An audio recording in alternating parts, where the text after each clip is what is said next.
Hi, welcome to another new video. So in today's video, we are going to talk about this color over here. This is a very interesting color because it is one of the most current color that was discovered. It was discovered in 2009, by a chemistry professor in the States, and he discovered it together with his graduate student, and they then went on to get this blue pigment commercialized, and it's now being offered by several brands. So I recently got this from Overjoy. This is the YInMn blue, and it says here limited edition. This is a very expensive color because this tube is 5 mils. And it cost me about 29 Singapore dollars. So what's the hype about? Because to me it looks just like ultramarine blue.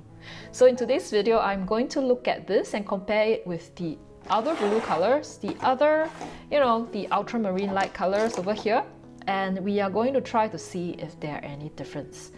This is the mass tone of this color. And I think it's very brilliant. It's beautiful. The color, unlike some watercolor, the color just looks so dark, like black. And only after you activate it with water and put it on paper, you could see the color. But this one, I would say it's kind of true to the paint is kind of true to the mass tone. It isn't a lot of difference. This is YInMn blue. And the one that I have is from Schmincke horAdam. It's a limited edition color. The pigment, as written by Schmincke, it's pigment YInMn. But if you go to the Art is Creation, I think, website, YInMn blue is PV86. So according to Schmincke, it's opaque, it is non-staining, and it has excellent light fastness. So this color is special because when they first characterized the color, they realized that it is very stable. It is safe. It's not toxic at all. It's also able to kind of absorb UV, reduces UV rays, something like that. So very peculiar. And when we look at the swatch, so I did a swatch over here in water.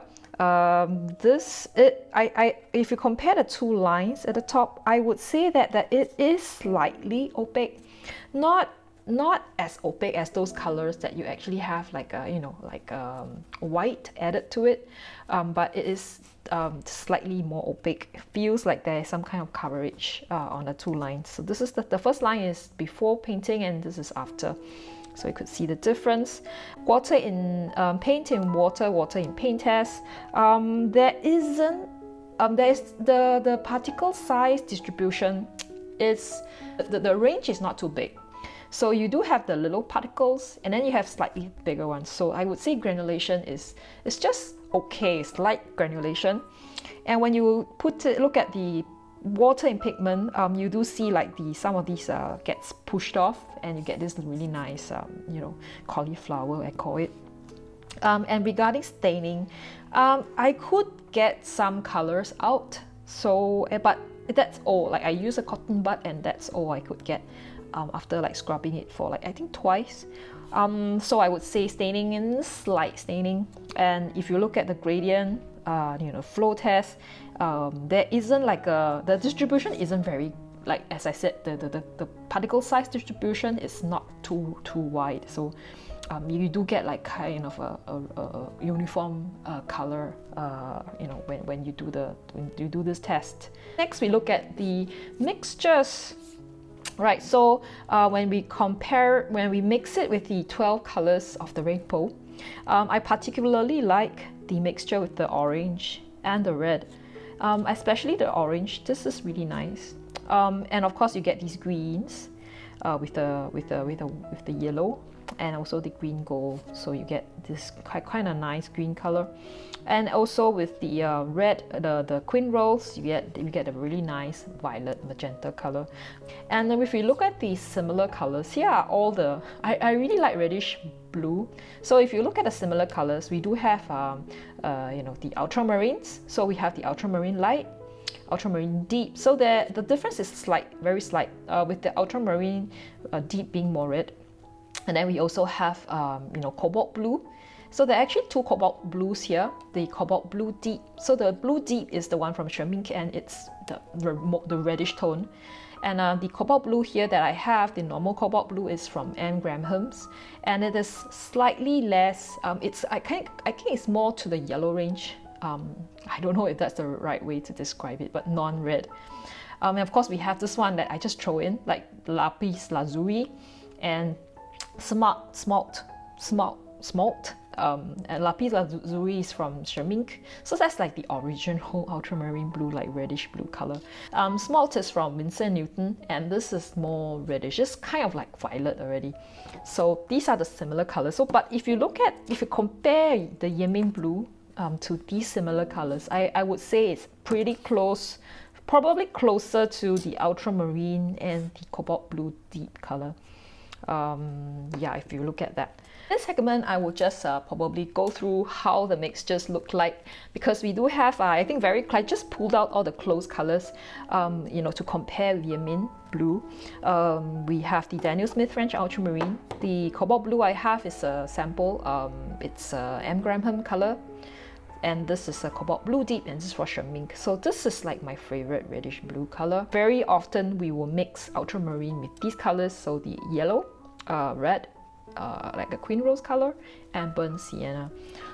So when you look at the swatch, I did sort of swatch them together, and you do see this is kind of like dark color, and then this is very, very bright, and this is like kind of more, the tone is slightly different. So I would actually think that if I were to arrange this would be at the far end, you know, towards reddish tone. Next would be French ultramarine, and then maybe YInMn blue, and then cobalt blue on this side, nearer to the less red over here. And when you look at the mixture, it's not very apparent, the granulation. If you realize in my previous swatch, it's not very apparent, but then when you look at the mixture, you can see all this granulation, which is good. Like, yes, it's granulating, like compared to, let's say, cobalt blue here. The cobalt blue is nicely milled, and it's not very granulating, and I would say like it's kind of comparable to the cobalt blue deep French ultramarine. But the color wise, I don't see a very big difference, except that this one is duller, and there's kind of a separation between the colors. Like I can't really get a very nice, like a well-formed color, not very uniform. So there's some kind of separation when I use YInMn. Yeah, so to me that isn't a very big difference. So let's go and see how we can use this color in a sketch. So what better subject to paint, to use this paint on, than the NUS Barber House. So this is one of the museums in Singapore that has got a lot of information on the Peranakan, you know, history and culture. So I'm supposed to do like a workshop in a few days' time, and I have this really nice photograph of this shop, and I mean, it's not a shop, of a museum of this building. So I'm going to use our YInMn blue for the outside, the exterior. So yeah, it didn't. I think it came at exactly the right time. So I'm just gonna try to dissolve the color, but not difficult to dissolve. So I'm just trying to get that color out. I heard that it's kind of difficult to re-wet. I saw this in one of those comments, you know, from a YouTuber's channel, one of the comments over there. So this is how the color looks. Let me just try to re-wet. This is, and just gonna dump that color in. Okay, so it doesn't look different from ultramarine blue, as you can see. Okay, so this is how that color looks. Okay, It does spread quite uniformly, and there is a slight or quite a nice granulation, I must say, right? So as you can see, that color just kind of very nicely spreads out. Formulation is good. I think it's quite a nice formulation. Granulation is there, right? So you might not see it very obviously in the swatch card, but when you paint with it, it does not lie. Like you do see that granulation happening. Okay. Let's see if I could lift up, because I think I am not so happy with this part here. You see, I made some kind of a mistake, and let's see if I can kind of lift it off. Kind of possible.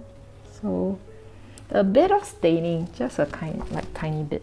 If I don't tell you this is YInMn blue, you probably wouldn't know it is YInMn blue. Okay, so that's how I see it. Like, whether you need that color is how, you know, whether you look at that color and think that you actually need it.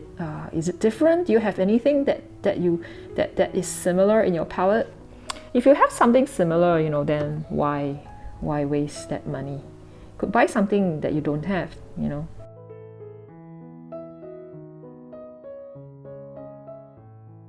So here are some of these towels that looks really weathered. I'm just gonna try painting it in.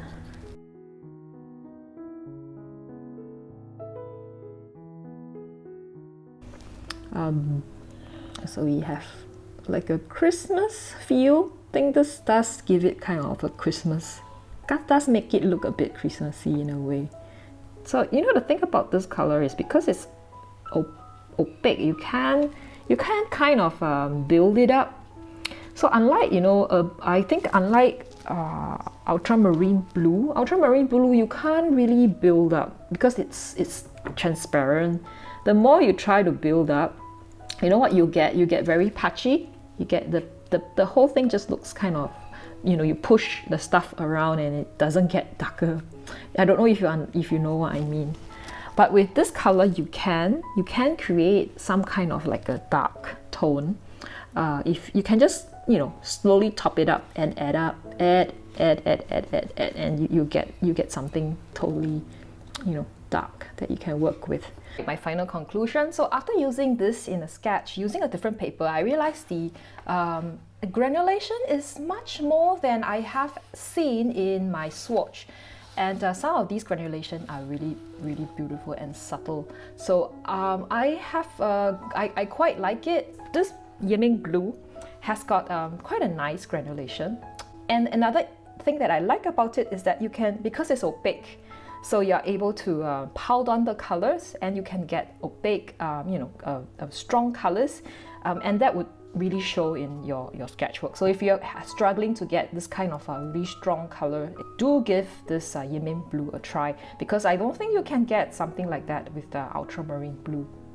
But other than that, I think hue-wise, it's not very different from ultramarine blue, and especially for me, I think it's not very different from my favorite reddish blue, which is the cobalt blue deep, the PB74. So I probably will give this a miss. I mean, of course I bought it to do the review, but if you ask me if I were to get another tube of this, probably not, you know, probably not. It's too expensive. It's $29 for 5 mils. I could actually achieve, I don't see a very big difference in the kind of colors that I can get. Perhaps until they commercialize, this whole thing becomes more like a mass production. Maybe they use it for the automobile industry and they make this in a large quantity and then they bring the price down. Maybe I'll buy it. Now let's answer this question. Which one is YInMn blue? So the correct answer is number 1 is cobalt blue from M. Graham. Number 2 is French ultramarine from Daniel Smith. Number 4 is cobalt blue deep from Schmincke. So number 3 is YInMn blue from Schmincke. So do you get this right? Are you mind blown by this color? Let me know in the comment section below. So I hope you enjoyed this video. If you did, give me a thumbs up, and remember to subscribe if you like to see similar content. I release a video once a week. All right, I'll see you in the next one. Bye bye.